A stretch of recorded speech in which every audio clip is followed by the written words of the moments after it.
Hello and welcome back to our video tutorial series on GreenScenario.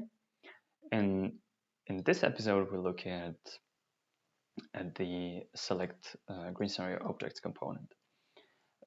Sometimes you would like to have more control over which geometry is being displayed, and you would like to maybe pass it on to some other components for more elaborate analysis.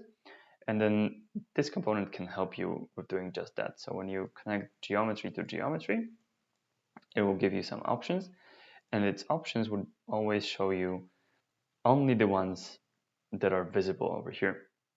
So if I wanted to select the detention basin or infiltration swale, that's what I'm doing right now, or my material asphalt, landscape material asphalt, that's what I have. But if I were to change the active scenario to scenario number 2, you can see that it also changes, the names, they do change, and then it allows me to select this particular mesh that I'm interested in and maybe pass them to my microclimate analysis, which is a separate setup in GreenScenario.